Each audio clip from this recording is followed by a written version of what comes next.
start. I'm assuming everybody can hear me, but I just don't see anybody in my chat room or anybody listed as participants on Zoom. That's why I was confused. So I'm assuming that everybody can hear me and can, in a moment, see my slideshow that's in front of me.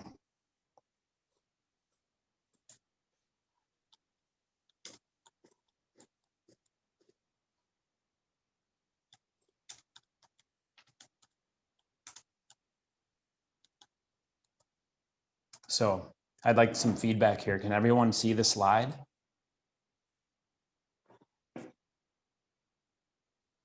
You should see a photo of a man named Melvin Nicely looking through a microscope, well, near a microscope, examining a frog with light that's illuminating the capillary structure. So great, everybody can see the slides. All right, I'm going to proceed. Thanks so much. My name is Ed Watson. I'm an exercise physiologist. I teach at St. Paul College. And I graduated from Madison, Wisconsin 30 years ago almost with my degree in exercise physiology. And that is what I teach, is exercise physiology. So moving forward, the man you see here is Melvin Nicely. He was nominated for a Nobel Prize in the late 40s for his work specifically on oxygen delivery to cells and blood flow. Also brain tissue research. Initially, he was donated cadavers from Skid Row, and he recognized the deterioration that happened to the brain tissue, and he had to demand healthier subjects, deceased ones that is, so he could better understand brain cells and the relationship between oxygen delivery overall. If anybody's ever heard of that statement, it takes one drink to kill a million brain cells. That's more or less a derivative of his statement on the effects of alcohol on the brain. And one other thing about Melvin Nicely, if you were around in the 50s attending backyard parties, the de rigueur conversation back then was on blood sludge, kind of similar to over the last 20 years on cholesterol and its effects on the blocking of coronary arteries and blood flow, specifically in the heart. Well, I have about 100 slides here that I'm going to be moving through. And one of the first things I get my students to examine is exactly what Melvin Nicely was examining. So if you see this illustration right here, this is one of the best illustrations that one of my students made, drawing the system at the cell level. And when I say system, you're seeing a lot of stuff going on here. And I'll boil that down to only about two things that really are happening to simplify: metabolism and performance. And the part that we're going to focus on in the beginning is the yellow parts you see to the right. So moving forward, I want to bring attention as I scroll past science, where Nicely was featured. Bring attention to what microcirculation really is about. It's just blood flow in the smallest vessels of the body called capillaries. You know, most people know blood flows out of the heart, and they hear about the arteries getting clogged, but they really don't know much about how blood behaves and flows at the cell level. So I want to show you something really interesting as far as the function of the body goes, starting with the heart with this video. This is a 4D MRI showing blood leaving the heart. What you see at the top, where this little highlight is, those are the carotid arteries feeding the blood flow up to your head. And what you see, if you look carefully, that there's a vortex or a spinning of the blood as it exits. So look carefully. I stop it there.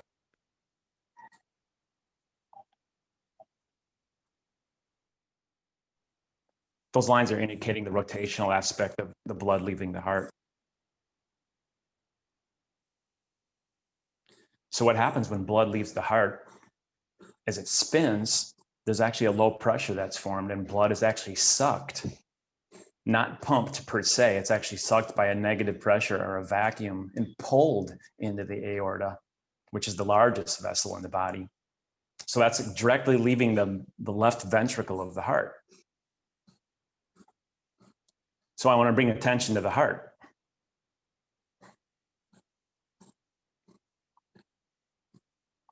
And give you a general view of the circulatory system, starting with sludging and blockages of blood, first at the heart level.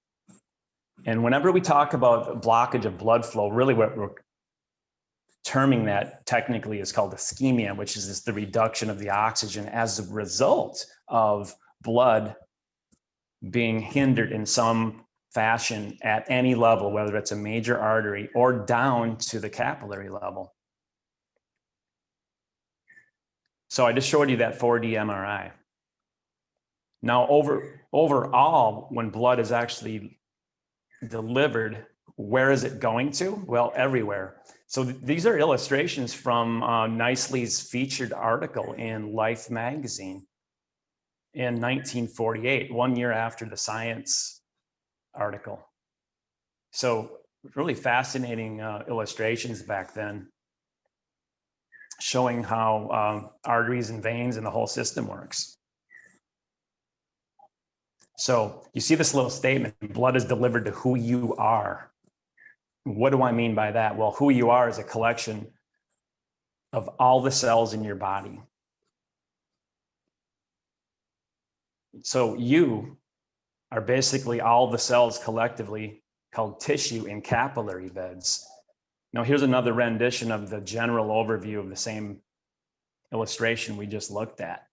If you notice at the top, they show the head, the arms, the hands, and in the middle of the next section here, you see the lungs moving down, you see the organs, and at the bottom, you see feet, presumably coming out of the legs, which are blocked. So I superimposed this with a little cell model at the bottom that represents a single cell within what's called a capillary bed. I'm going to blow that up.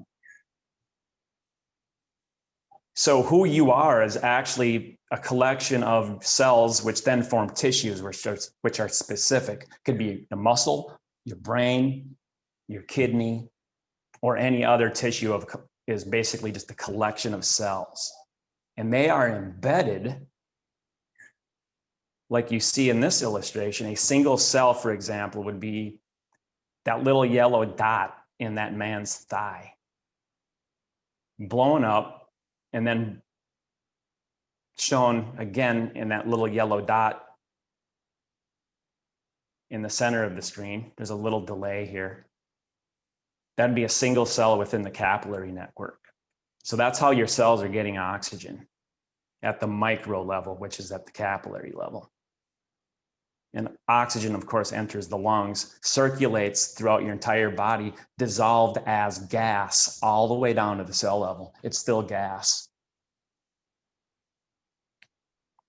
And that photo of the man on the bike, I'll talk about him a little later. We'll see him again. So another view of a capillary bed just blowing up. Now I've been showing you two-dimensional photos of this, and I want people to try to imagine three-dimensionally. So I actually have a prop that I used in my class, and basically it's just a ball of yarn and I stick party straws through. This was my first attempt to show people, if you imagine who you really are, it's just your cells embedded inside of the capillary network, which you can imagine as a ball of yarn. Now your cells are embedded in there and may never come into contact with the blood or the blood flow. Your blood vessels, capillaries, never come into contact. So there's always a little space where the oxygen actually has to diffuse into the cell as gas where then it's utilized. So some startling facts on total blood volume, and this will finish out the general circulation. At no time is your entire body filled, meaning the entire circulatory system filled up with blood. There's actually about 1.4 times the amount of blood vessels than blood. So what happens is that there's capillary shunts that shut off blood flow. In your organs right now, only about 40% of the cells are actually being fed blood and oxygen. So there's always shunting going on. So you can't fill up your entire system. If you did, you'd go into shock. One other interesting thing about red blood cells, which deliver the oxygen, is that they exceed the diameter of a capillary. So they actually squeeze to go through into a bullet shape. So part one now is over with. That was just the general overview of the circulation down to the cell level. Now I want to talk about the blockages that occur, starting with the heart. Here's another look at Melvin Nicely's examination of a frog, by the way. So once again, he's looking at sludge. That was the term back then. There's a lot of terms for sludging: blood clots, agglutination, agglomeration. So once again, we're focusing on the yellow part here. Oh, there's my names for the blood sludge: clots, coagulation, thrombus, agglutination, and another one I'm going to talk about, intravascular coagulation. So let's visualize these clots at the large level.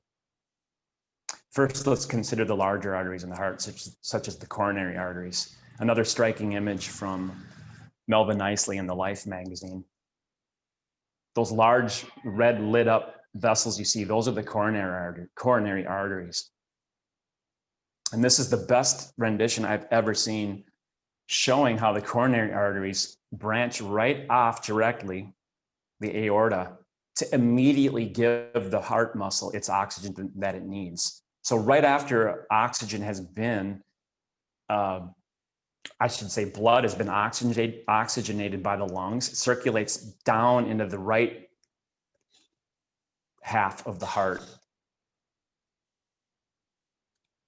Into the left half of the heart after it's been oxygenated. And then it immediately refeeds the heart as it's beating to always give it oxygen.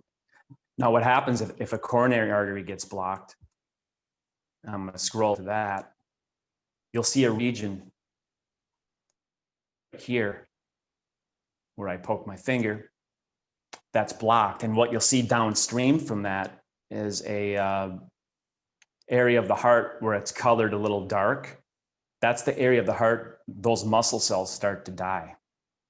Now, in that left image, there's corollary arteries, which are allowing some of the flow to come over and feed that area of the heart. If you look over to the right side, where I just highlighted my finger there, lack of corollary arteries will then not allow that region of the heart to be assisted with extra blood flow. So that's what leads to what's called a myocardial infarction, which is the classic heart attack that people might clutch their chest. They feel pain in their upper arm, perhaps, because now that region of the heart is like any muscle that's failing and can't produce enough force to pump the blood out. So if you're lucky, some people actually develop these corollary arteries and not even know that they have a blockage, just because sheer luck. It's not really understood why some people their bodies do that. So I want to page back a little bit, talk a little bit more about the coronary arteries. A researcher named Fred Kumarow, he died about 2 years ago. When he was 98, he produced this image. And if you notice where the blockages are, I'm going to highlight it with my finger again. You can see these little dark spots.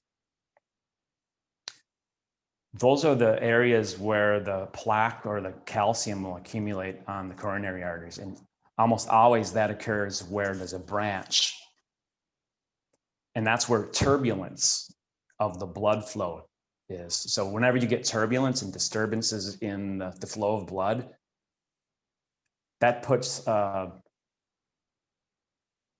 higher amount of probability that you're going to get a clot in those regions. Another thing is that it's a stress spot on the arteries where they actually tend to wear out a little bit. So that's Fred Kumarow's research. And then here's the American Heart Association stating that the lesions are predominant in the curved sections and where the bifurcations of the branches are. So wherever you see branches, you see atherosclerotic lesions in the curved arteries near side branches. That's really, really well known. So I think a lot of people understand and have a good idea of what blockages are in major arteries. But now we want to move down to the microscopic level. So moving forward,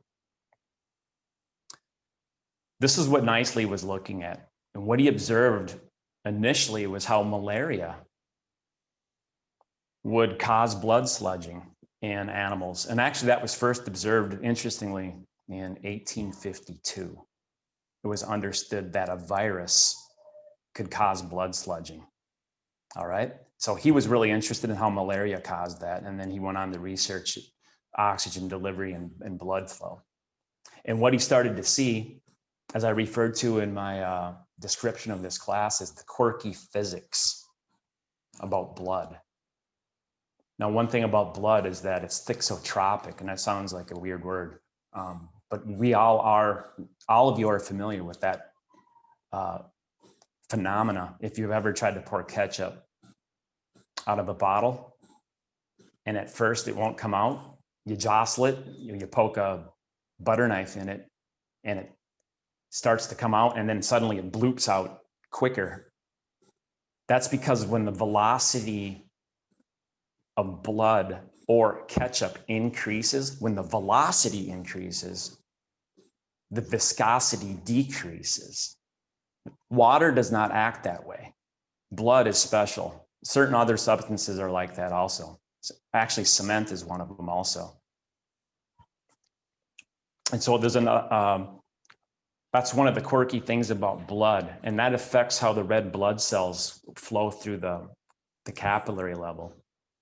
So what I'm going to show you here is a progression that occurs where the red blood cells start to stick together to either lesser or greater degrees, which is saying there's a range of ideal healthy viscosity when blood flows freely, as it does in the upper image, and when it starts to coagulate into a gel-like mass, which is actually getting near death, which occurs in septic shock or when we have infections.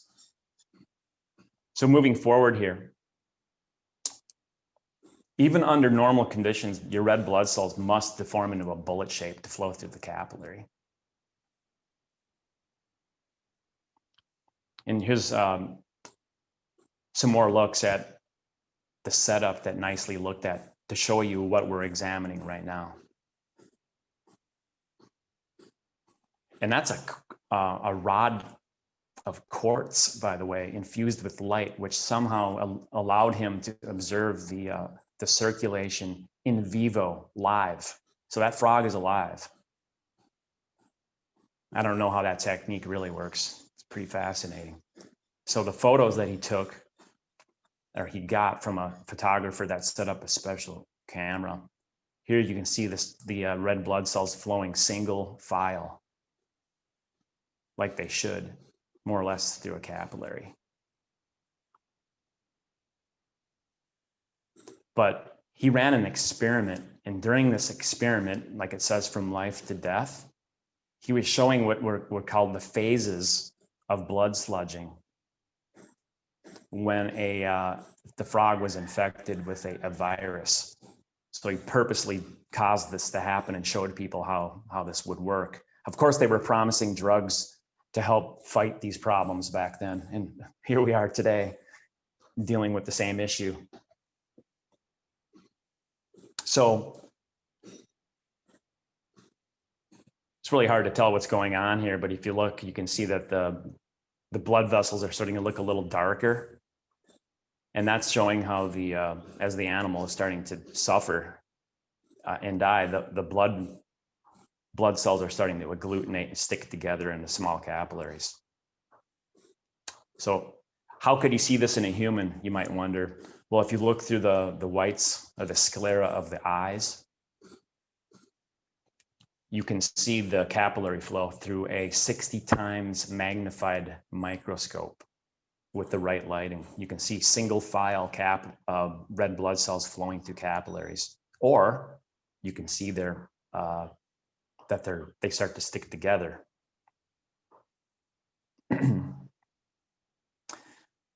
Now, one thing about Nicely is that he didn't understand the mechanism of what he was looking at, what the causes were. 20 years later, there was a man named Thomas Riddick who explained the mechanisms. He was a physical chemist who was an engineer for wastewater treatment to turn into drinking water. So he knew the physics of and the science of what causes water and other substances to coagulate.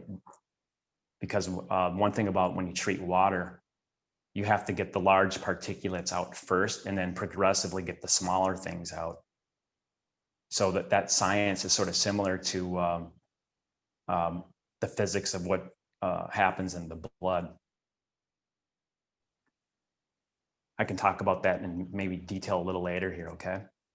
But here's what Riddick was illustrating, the same thing that I was just explaining that Nicely saw.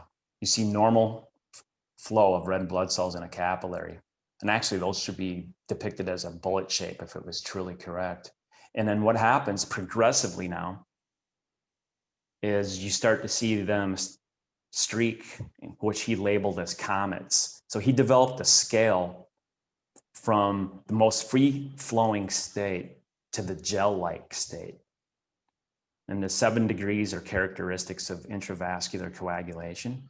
For now on, I'll call that IVC for short. So grade 0 is basically free-flowing blood. There's no sticking together, no comets observed. And as you go down the scale here, you're going to see chain-like agglomeration. Some of the red blood cells clump together in groups. And then you get really pronounced stasis, which means there's huge clumps that are causing temporary disruptions of flow and clumping. And then that gets worse and worse.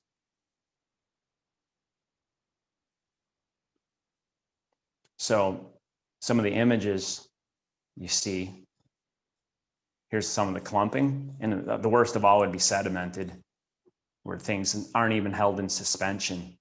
Now, what I just said, things aren't held in suspension.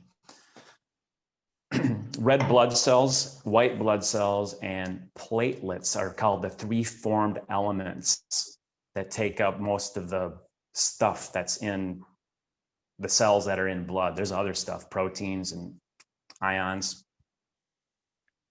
And they stay suspended as a colloid, which just means that they stay discretely separate from each other so that the free flow state can be maintained.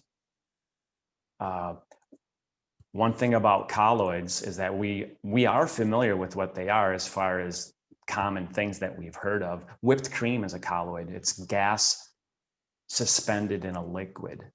Basically, a colloid is a state of matter suspended in a different state of matter. For example, blood is solids suspended in liquid. So is milk. Now, as the suspension or the state breaks down, a colloidal state, colloids possess what's called the urge to merge. Paint is also a colloid. So you get flecking and you get clumping that occur when a colloid breaks down or gets less stable. This happens to us as we get older, by the way. The kidneys get less efficient, which filter the blood, and the colloidal state of the blood tends to become more and more toward the tendency for the red blood cells to stick together, and our blood flow gets worse as we get older, especially at the capillary level. That's one of the things I'm really trying to bring home today, is that what's happening in the capillaries is the most important, because that's where our metabolism is occurring as the cells try to draw the oxygen out of the blood. So moving forward, you see an agglomerated state. So this is the progression that I'm seeing getting worse and worse.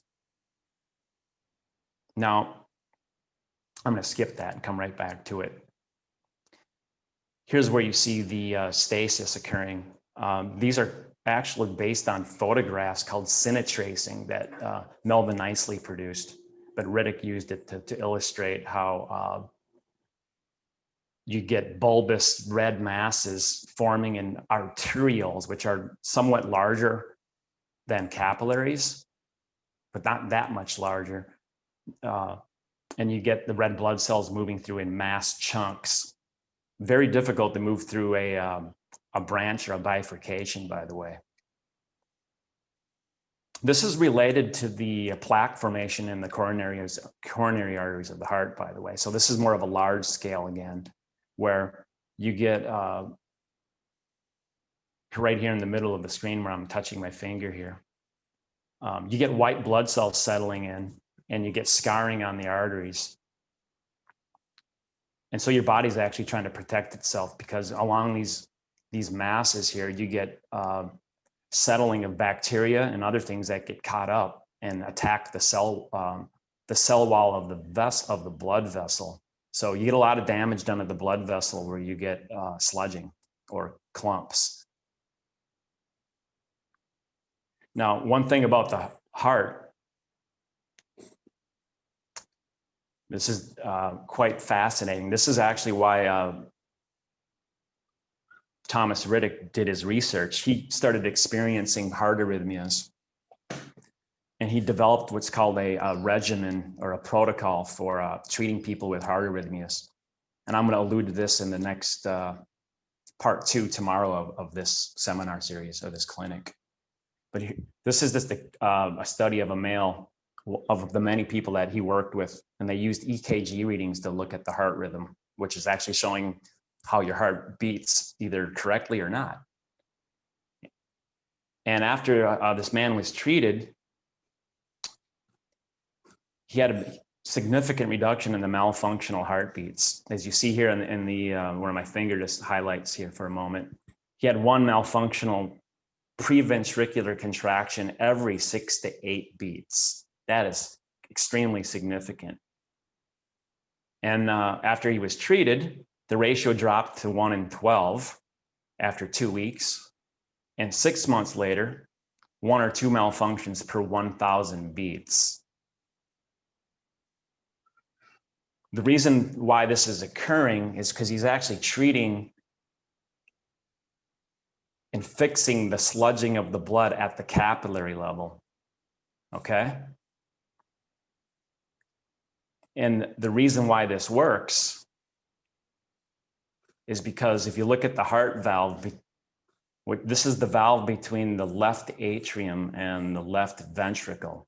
The left ventricle, again, is where the blood actually exits the heart, similar to that 4D MRI that I showed in the beginning. It's a misnomer for some cardiologists to say that the mitral valve stiffens. Right now in the United States, there's actually I wouldn't call it an epidemic, but there's a huge increase in the number of people that need mitral valve replacements.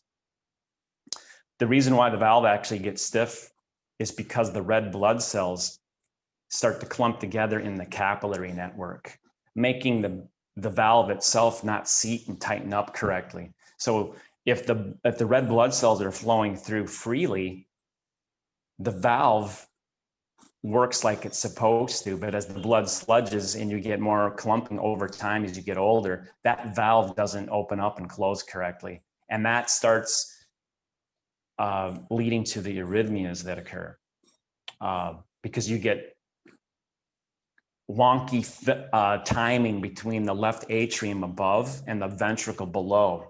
to fill up the left ventricle.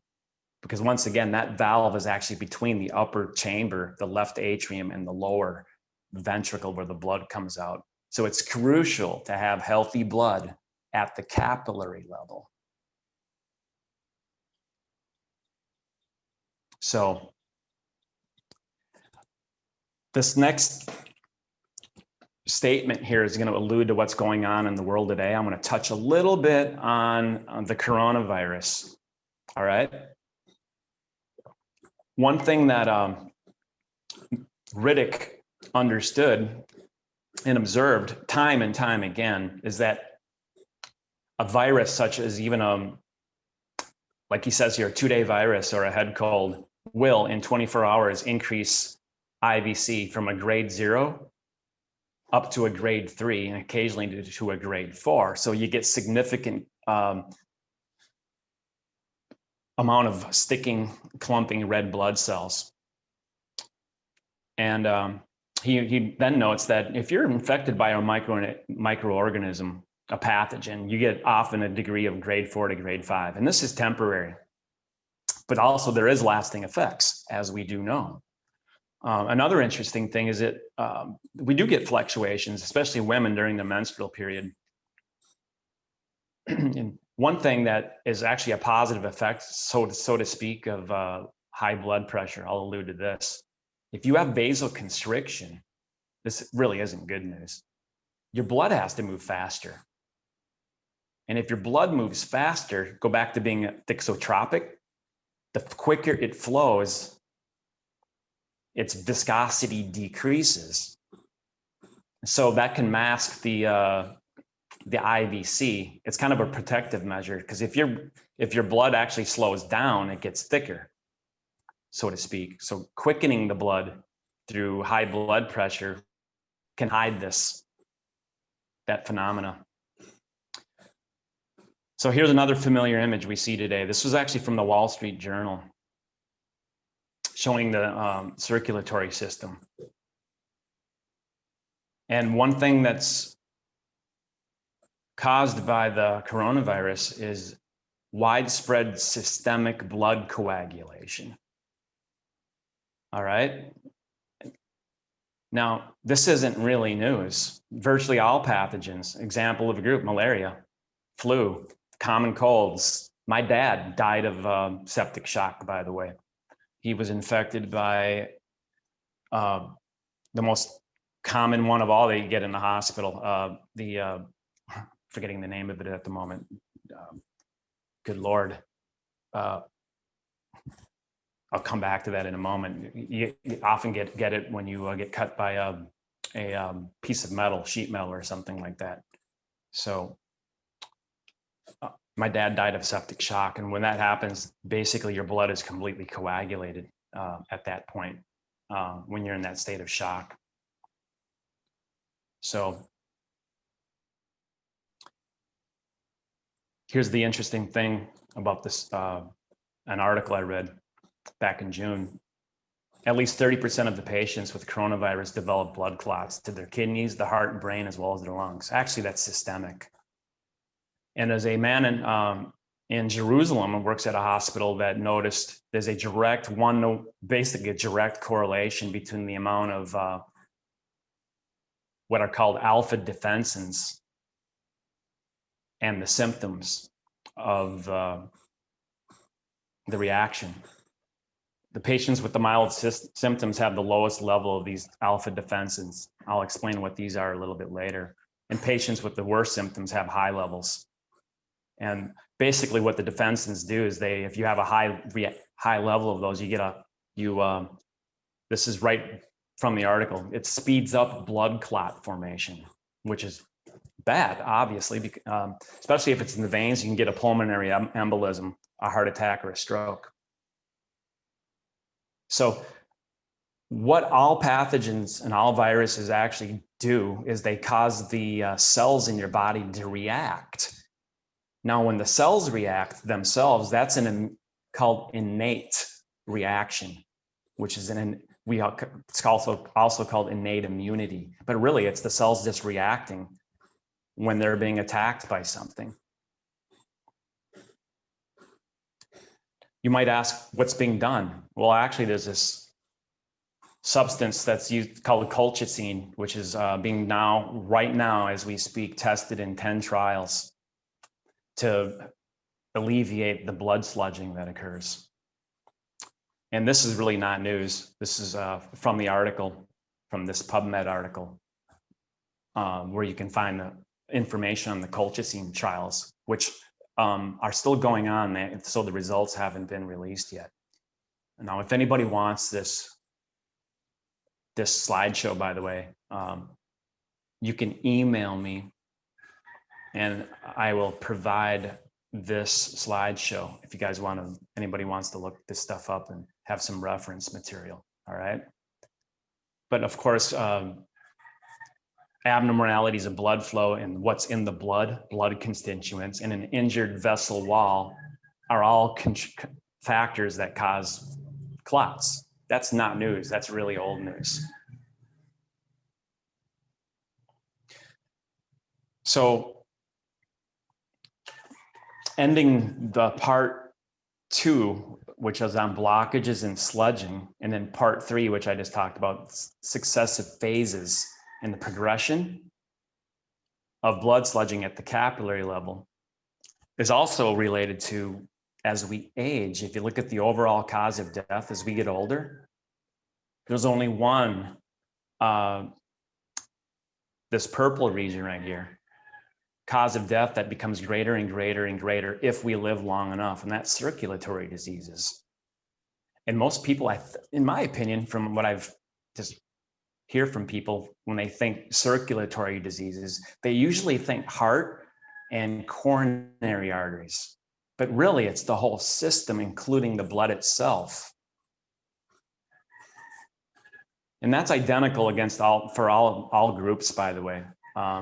Males, females, Pacific Islanders and Asians, Black or African Americans and white people on the right, and American Indians or Alaska Natives is the other group they have listed. This chart looks the same for everybody, identical. So there's probably a lot of questions right now, and I'm not going to get into the coronavirus any further or anything surrounding that. I have a lot of professional opinions on that. I'll leave them behind, and maybe there's some questions I can take at the end here. But what I want to move on now to is part 4, which is metabolism and performance. Now, I said the first thing I want to teach my class every year is the exact same things that Melvin nicely was looking at, which is just oxygen delivery and how blood and oxygen are delivered to a cell, because that's what exercise physiology is all about, or physiology for that matter. So to make this simple, you only have to understand 2 things: how a cell works with oxygen and how a cell works without oxygen, all right? Now, how do I get my students to understand this and draw it in basically 1 week? For example, this drawing, how do I get them to do that? Well, I actually start off with a bar coaster. That perfect circle you see drawn is because I give out bar coasters immediately, so they can start drawing pictures of a single cell. And if you look at how this is labeled, the blue writing on the left says bacterial section, no oxygen used. And the red, mitochondria, he has labeled area that uses oxygen. That's the first thing I want my students to understand, is where is the oxygen used in a cell? What is the name? It's called the mitochondria. What is the name of the section where no oxygen is used? It's actually called the cytosol. And I refer to it as the bacterial section because it's the more primitive section of the cell, which uses glycolysis or fermentation. No oxygen is necessary to produce the energy in that section of the cell. So there's only 2 spaces you actually have to visualize, and only 2 processes that are even occurring at all. So the first one I call the rule of fire. And that was demonstrated As far back in the 1770s, right here, you'll see Antoine Lavoisier burning a diamond with solar power. And all he wanted to prove right here was that a diamond is an allotrope of carbon, which just means it's the same element compressed. And that if you get the temperature hot enough, you can ignite a diamond the same way you could ignite a piece of coal. You just have to make it a heck of a lot hotter. And amazingly, he had a structure built using these gigantic lenses to focus the sun to actually do that. By the way, his wife did the illustrations. This is a few years before he was beheaded, by the way, in the French Revolution, about 10 years prior to that. Now, since I'm talking about metabolism and what it really is, it's basically carbon combusting. And so you can use virtually anything that burns well, like milk briquettes in a locomotive in lieu of, say, coal or wood, because the dried milk briquettes are just basically carbon. That's where we get our, all the food that we eat is basically supplying us with carbon as it combines with the oxygen in our cells to make carbon dioxide, which we blow out. All right. You can also use coffee for locomotive fuel. Bring that down a little bit. So interestingly, the Brazilians were throwing hundreds of thousands, it says, sacks of coffee beans before they realized they had a surplus, before they realized they could just use it as fuel.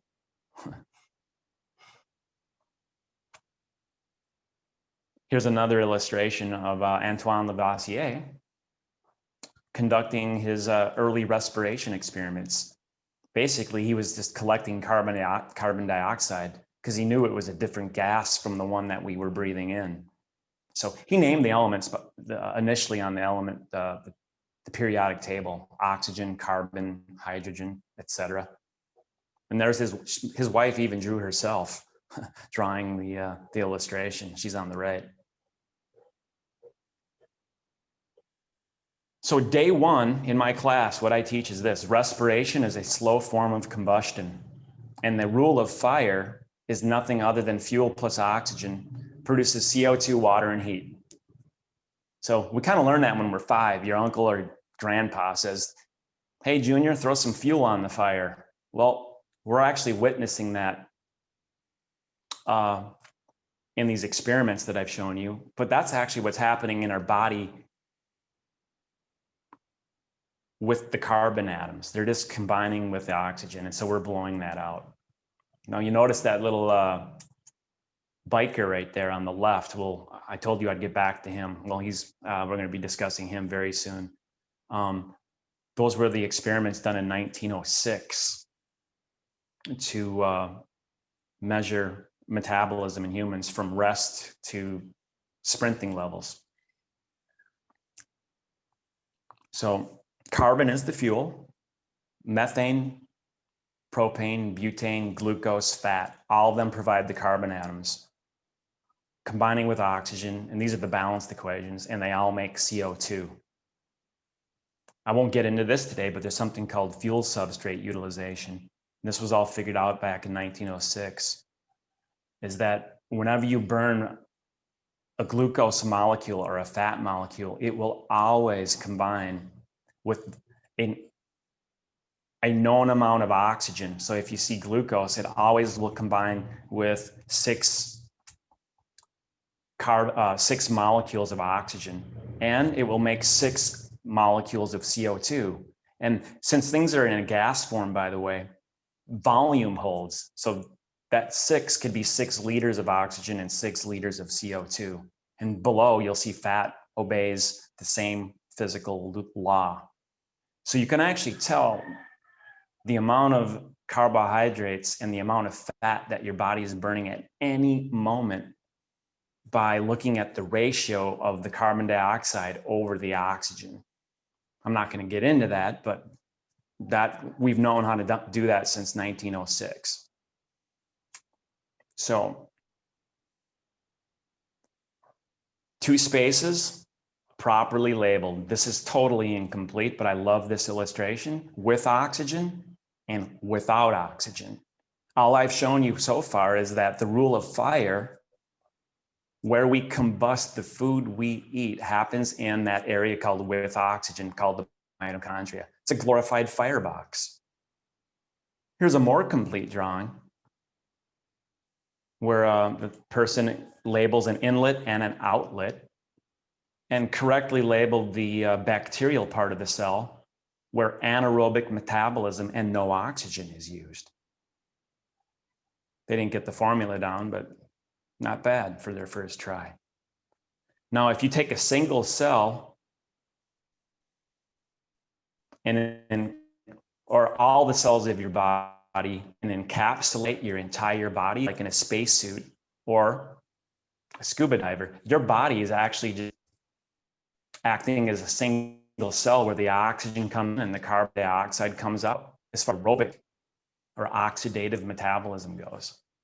So all your cells are basically eating and consuming oxygen collectively, which adds up to your total metabolism. Here's another interesting, I thought, experiment. These artists had a protest. I think this was in Belgium years ago. One of the artists encapsulated themselves in plaster of Paris. They didn't vent out the one side. A little dinky vent you can see right here in the middle, right there. Sorry about the thumbnail appearance. Well, a fire crew had to come and rescue this person because they didn't vent out their little box, but they made themselves into a single cell. So this is the best of the bunch of all the students. He just shows the whole system here, the oxygen and the blood flow coming in, and then the CO2 coming out. And he labeled everything correctly also.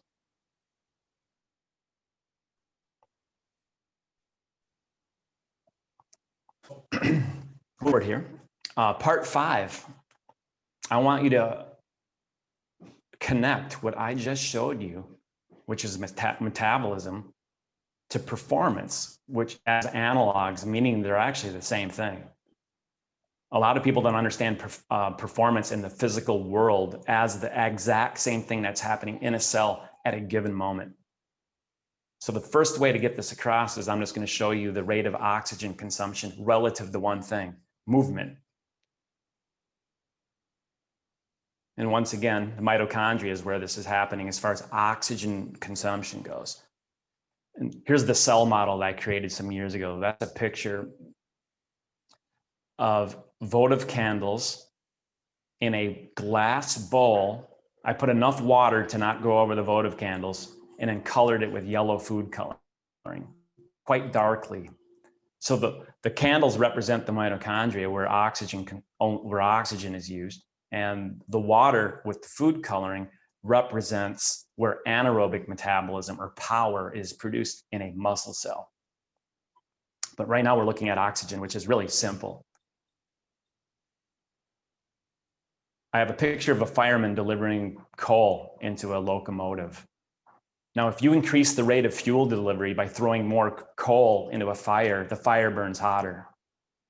And the faster that fireman would shovel would be analogous to the heart rate increasing and the blood flow increasing to deliver more oxygen into the mitochondria, which then speeds up the muscle contractions, including, so if you increase the rate of fuel plus oxygen, all you're doing is speeding up your muscle contractions, including the heart rate and the blood flow speed. And you consume more oxygen. That's really what's happening when we consume more oxygen. It just means that the muscles are extracting more oxygen out of the blood at a faster rate. And that goes up to a limit, and it reaches a limit.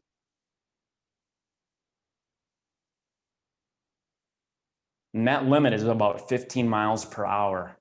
Now that's a world-class athlete based on Dennis Kometo, the world record holder in the marathon. Marathoners, the fastest marathoners can be running around 13 miles per hour, by the way. But you reach your max oxygen consumption around 15 miles per hour if you're an athlete. A little lower, quite a bit lower if you're not an athlete. But all I'm showing you here is that there's a direct linear increase from rest at that yellow dot on the left. And as you speed up from 1 mile per hour upwards, you get a direct linear increase of your oxygen consumption. And I call oxygen-powered metabolism, by the way, the weaker form. The reason for that should be obvious. Those speeds that you see to the right of the green dot, from 15 miles per hour to 27.8, that is Usain Bolt's world record speed. All those speeds are produced not by oxygen consumption or using oxygen in the mitochondria. All that is performed or produced by the next thing I'm going to show you.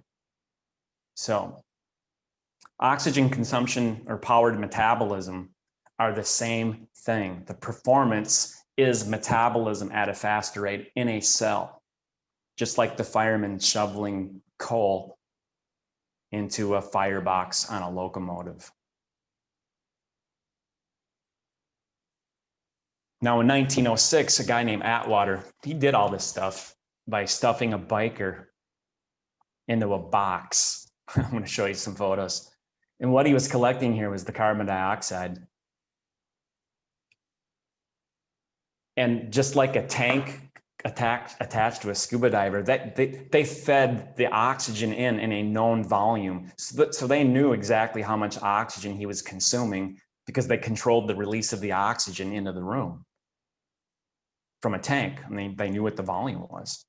So back in 1906, this man was on a bike with a copper disc wheel that acted as a bike ergometer, also for measuring the power output, and also a magnetic brake to stop it if they wanted to. Very similar to the magnetic doors that lock doors today. That was all old technology from back then on that bicycle. And here's what the lab looked like. That bike was stuffed inside of a sealed chamber. And another close-up on that is this. That little aperture was where the food was given to the man during the experiment. He was completely enclosed for a few days. And all the food that they gave him was measured for its caloric content beforehand. So they knew exactly down to the atomic level, as they collected the carbon atoms in the carbon dioxide, they measured the carbon in the food and the carbon coming out of his mouth to get a precise measurement of the carbs and the fat that he was utilizing. All that was mastered back in 1906. And another look at it. So, as I just showed you, I think oxygen consumption is really direct and simple. It's just relative to how quick you move. And it increases in a linear fashion. So ask the question, what about aerobic metabolism within the cell? Well, you can imagine it this way. I have a temperature map on the left. And we all know that the red represents hotter temperatures, and the green, if it went toward blue, represents cooler temperatures.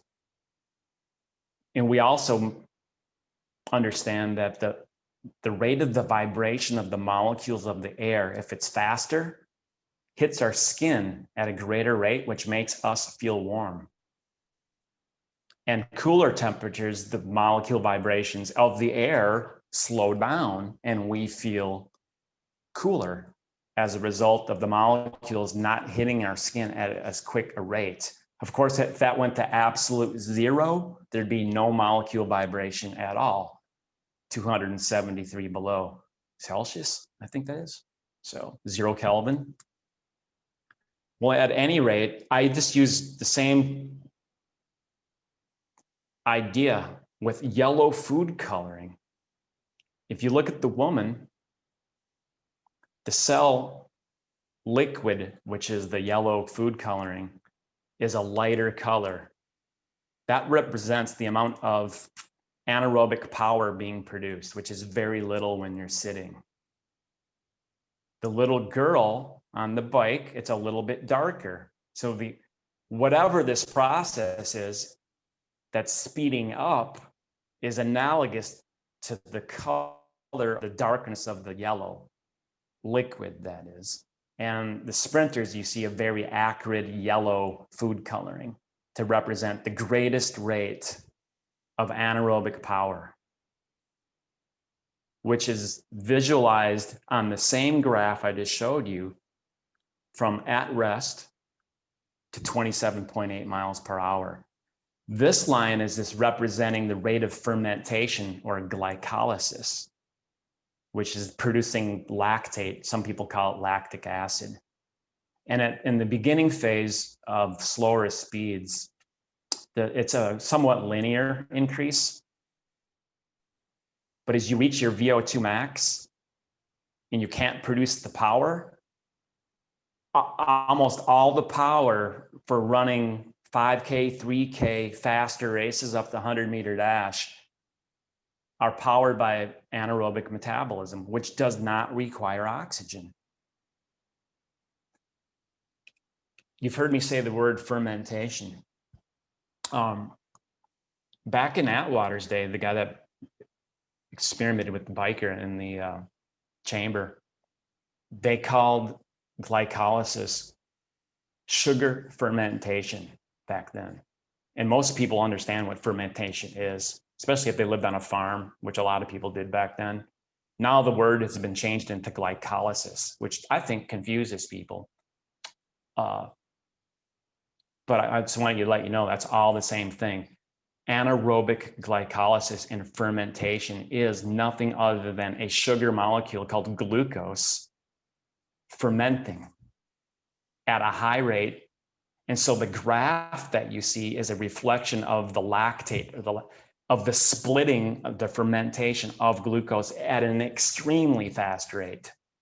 And if it hits exponential, you make the cell too acidic and you must slow down. That's why we can't sustain fast speeds or working furiously and fast for too long. You must slow down because the muscle cell itself becomes acidic.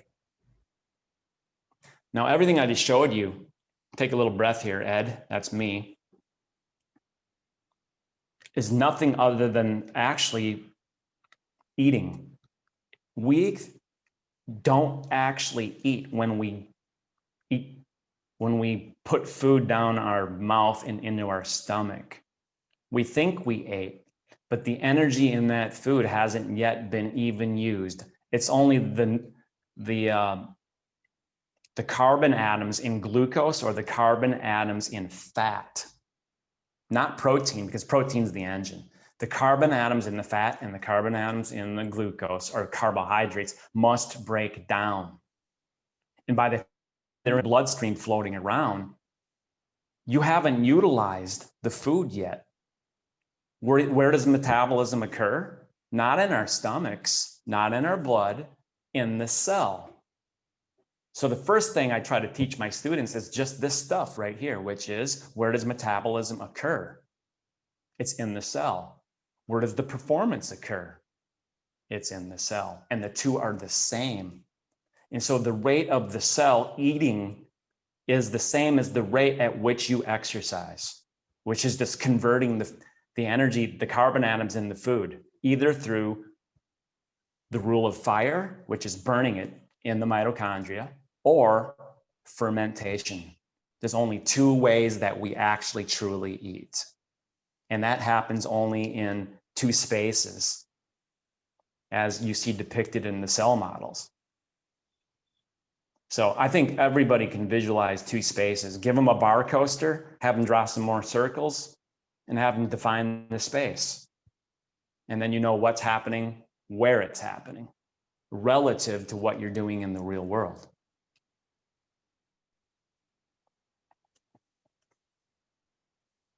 So I'm going to take a back off the science a little bit here, and I'm just going to discuss some thought experiments regarding metabolism. Sometimes the first question I ask people is, can you sprint without breathing? That's a loaded question. I think most people tell me no. And I have to correct them and say the only reason you can sprint is because it's anaerobic. Your muscle cells will not produce the power unless you're fermenting glucose at an exponential rate. Of course, it ain't gonna last long. Of course, your blood pressure will go up. It's not healthy, but there's nothing stopping you from getting up and sprinting all out for 25 feet and holding your breath. You don't need O2 for that. So I just explained that. So, as I said in the description for this clinic, is I would provide snapshots of cells performing. And as I say right here, metabolism is just the act of your cells eating at a specific rate, from rest to full throttle, and everything in between.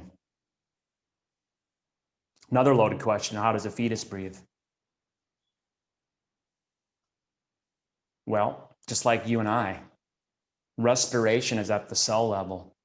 So of course the mother, her blood supply has oxygen in it, is delivered to the fetus, and the cells of the fetus are feeding the same way our cells are, from the nutrients and the oxygen and the sugar and the fats that are in the blood being delivered to the cell. Because respiration isn't technically breathing through the lungs. Respiration is a slow form of combustion occurring in a cell.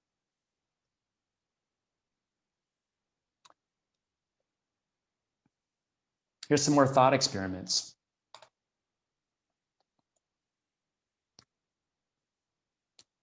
What happens in a cell if a major artery supplying the blood to a region is cut off?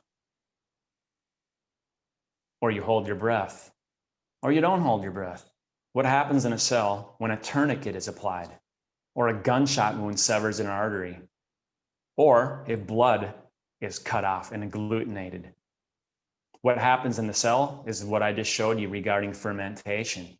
You cut off blood supply, you're forcing the cell to work at a higher rate of fermentation or a higher rate of glycolysis. A gunshot wound, same thing, if you sever an artery somehow. All right, so all these conditions of what's happening in a cell apply and reflect that fermentation is going to happen. You run, you're going to ferment. You hold your breath, eventually you're going to ferment and suffocate. So that's pretty easy to understand, I hope, that you cut off the blood supply, you force your cells into a high rate of glycolysis, and your cells will produce a lot of acid. Now, what I want to look at next here in part 6 is how do cells work or react when they're forced to increasingly, as we get older, as the blood becomes less stable and we start seeing more comets, we start to see more red blood cells sticking together. That's a fact as we grow older, that our blood is not in the same state as it was when we were 12 or 20. It's harder for our blood to move through the capillary structures. And we already know that the cells will resort to fermentation a little bit more to make up for the energy deficit that's not produced by the oxygen section of the cell.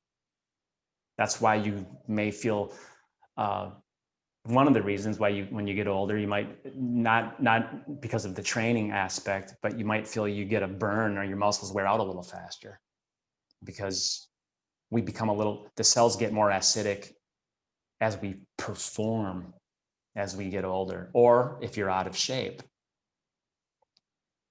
But what happens when it's increasingly intermittent under ischemic conditions? Now, ischemia just means a disruption of blood flow or a reduction of blood flow. Now I'm going to show you some specific things that actually happen under those conditions when microcirculation is hindered. And I'm going to show how the brain and the eyes and back to the mitral valve of the heart, how they react. What we're looking at now is an MRI of blood flow at the capillary level inside the brain. And this was an experiment that was done using two things: EPO, which was used by Tour de France riders, erythropoietin, which increases the amount of red blood cells and the thickness or the viscosity of the blood. The other is a vein was occluded, which means clamped off. What they wanted to see was how the circulation in the brain would be affected by EPO, again, and by a vein downstream from the brain. And what they saw, I'm going to go ahead a little bit, is a reversal of blood flow in 55%. This is going to catch up on the screen. I don't think it's there yet. In 55% of the capillaries upstream from the occlusion. If there's a delay here, I'm going to wait for it. There's a delay on my screen. I'm assuming there's a delay on yours. There we go. That's pretty crazy. So the other part of this is that what you find in the cells or the region of that part of the brain where you get blood flow disruptions, whether it's ischemic or worse, not flowing at all, or worse even yet, reversed. These are always the regions that you're going to find the plaque buildup and the tangles and the areas that are filled with amyloid beta peptides.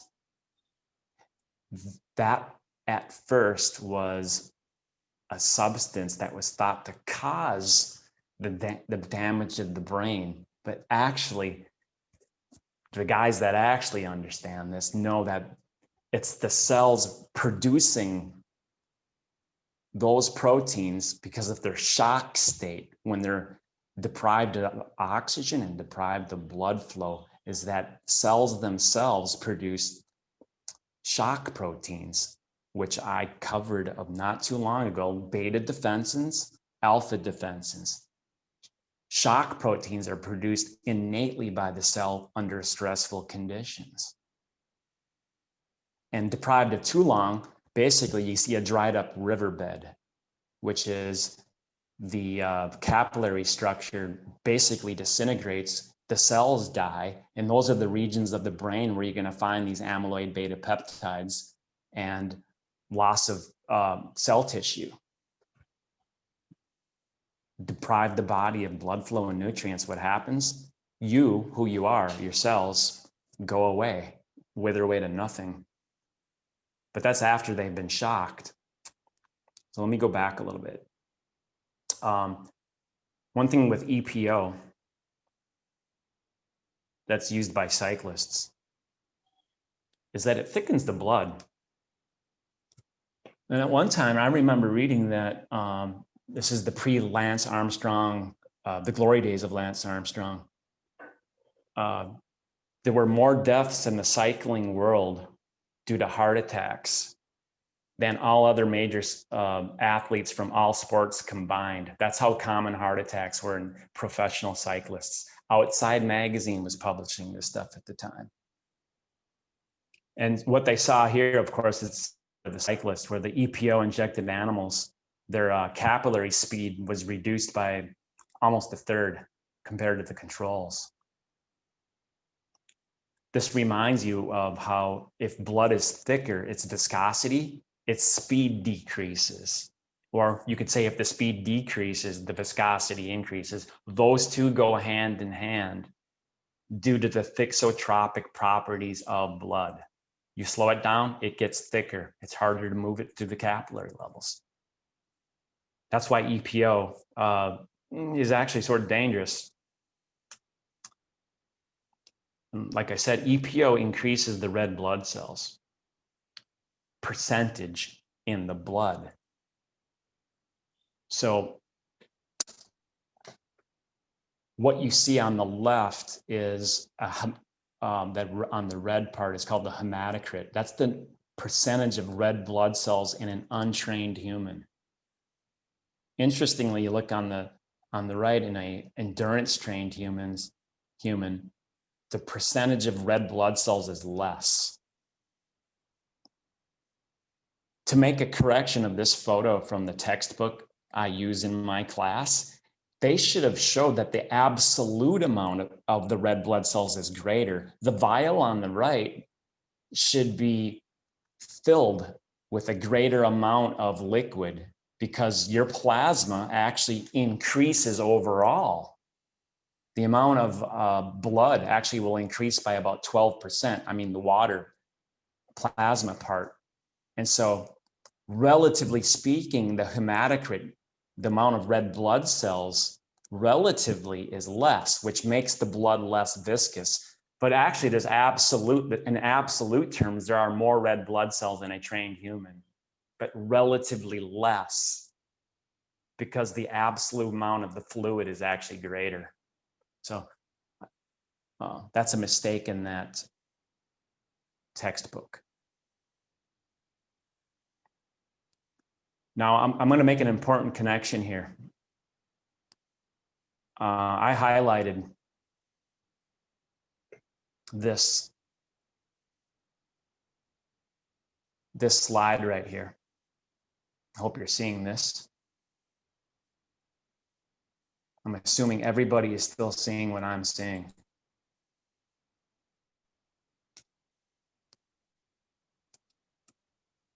To study the consequences of a vein that was cut off, they looked upstream. Okay, I explained that already, but why am I showing this again? It's because of this. Here's another well-known disease called MS. This was featured in the New York Times, where this so-called controversial treatment for people, this woman that had MS, what's being shown here is that a venogram is showing her jugular vein clotted up, which always corresponded to the outbreaks that she had, the symptoms of MS. So the procedure that these doctors used was similar to angioplasty, where they take a balloon, insert it in, and break up the sludge and restore blood flow. In a fascinating article to read, because whenever that happened, the color in her face returned, her face brightened, her energy came back, and her symptoms disappeared. She could walk. Well, that's because the blood flow was restored. But one thing, these surgeons, apparently, I don't think they understood it. They were treating using a troglodyte method to treat the woman, which is break up the sludge, break up the clump, and break up the occlusion, right? Actually, what you should be treating is the blood. I'll remind everybody again, all pathogens, viral or bacterial, will cause either to greater or lesser degrees a scale of intravascular coagulation, not commonly seen in major veins or arteries, but always seen at the capillary level, interfering with oxygen delivery. And this happens intermittently over time. So when we hear people having micro strokes that you never feel adding up eventually to cause cognitive or motor issues, cognitive decline, Parkinson's, MS, the evidence is showing that these regions of the brain are suffering from ischemia and lack of energy.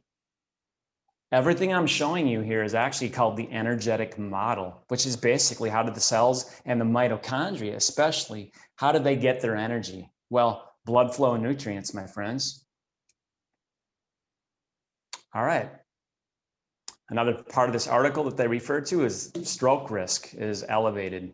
Elevated hematocrit decreases the blood flow speed, which results in increased risk of stroke and neurodegeneration in disorders where the hematocrit and blood viscosity is higher.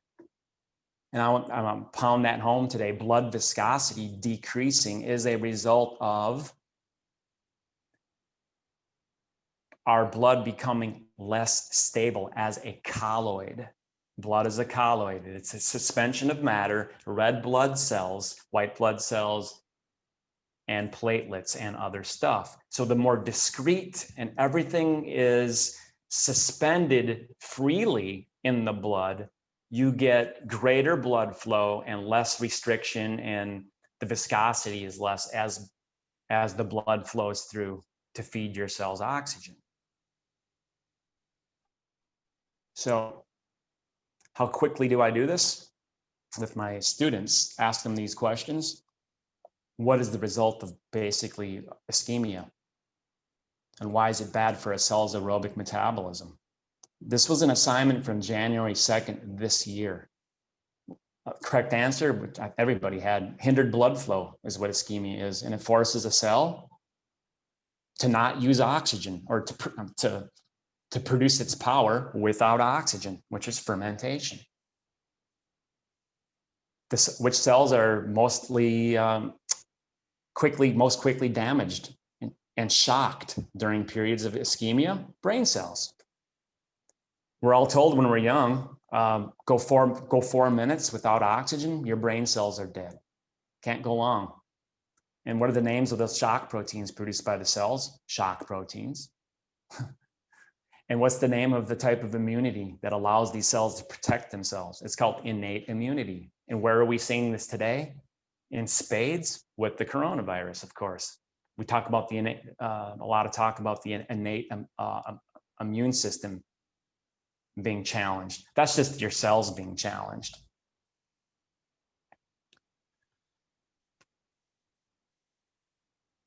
All right, here's a vicious perspective on how the brain reacts before we move on to the eyes. Junior Seau, no longer with us, offered his opinion on the measure of a punishing hit to the head. If I can feel some dizziness, I know that guy's feeling double that. He was known for being a hard hitter. And so here's the result of CTE. Brain tissue starts to degenerate, and you see an actual shrinkage of the tissue, which actually means an absence of the cells. And there's no blood flow there, my friends. You cut off the blood flow, cut off the nutrients, or you physically just hit that region so hard, you're going to disrupt the capillary network. We know that commonly seen as a contusion or a bruise, but the brain cells also, when they get hit repeatedly, or the brain, those capillaries are fragile and they burst just like the capillaries in your arm when you take a hard hit. Fortunately, our muscle cells get a lot of blood flow and recover. They're not as specialized and dependent, and they can take a lot of abuse, but not the brain cells. Moving on, microcirculation, how are the eyes affected? Well, diabetes. One of the things that happens with diabetics is a derangement of the capillary structure because they have a lot of blood flow problems. You see this with every eye disease, by the way. Glaucoma. You see also with dry macular degeneration. And you see parallels between the coronary arteries and retinal angiography, where you're going to see regions in the eye where the cells are going to start degenerating and suffering, all from a lack of blood flow. And you get When blood is sludging at the level of the eye in regions that really demand a lot of blood flow and oxygen, eyes, brain, the heart, and any area with a lot of microcirculation, fingers and toes. Why do diabetics lose feeling in their toes? The nerves there demand a lot of oxygen supply. Nerves in general demand a lot of oxygen. And whenever you cut off oxygen and blood flow, nerves in the brain and nerves in anywhere suffer big time. So the eye was also photographed by Melvin Nicely. This is from Life magazine also, the blood vessels of the eye. Indicating a patient would be extremely ill. Yeah.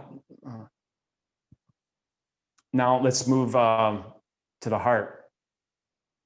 Got a little ahead of myself here.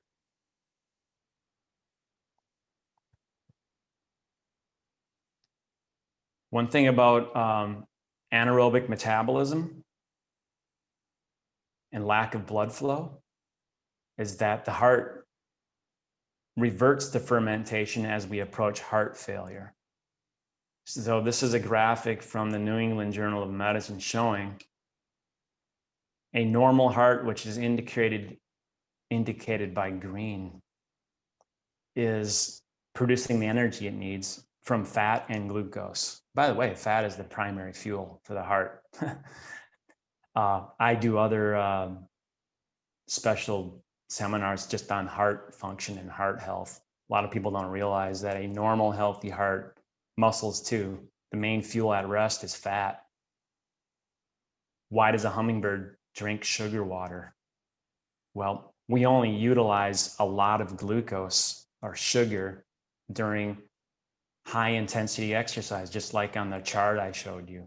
So we don't use a lot of glucose at rest. Why? You'd be producing a lot of acid.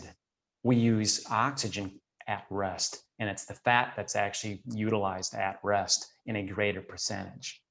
And as you go toward heart failure, what happens is that the muscle cells of the heart, when they're energy and nutrient depleted through repeated bouts of ischemia, back to that ischemic events that are intermittent and repetitive, that area in the heart, those muscle cells start to use more glucose over time, only for so long before, as you progress to the right, that the cell suffers so much that even the cytosol, the section of the cell utilizing glucose, suffers, and you move toward heart failure.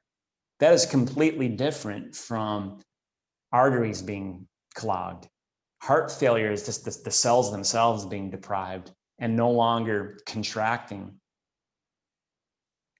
with the same strength that they did before the energy depletion starts. So when I use this word energy starvation, once again, this is falling under what's called the energetic model of physiology and medicine. More and more, we're starting to see people come out and present their medical seminars referring to an energetic model or a metabolic model. There's a man named Dale Bredesen who's using the same model to explain why Alzheimer's can be reversed in people who aren't so progressed in it. I've been teaching the same seminar myself. There's others that do.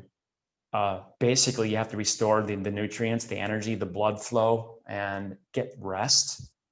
You just start treating the cell like it's a machine, and all of the cells of the body, really. And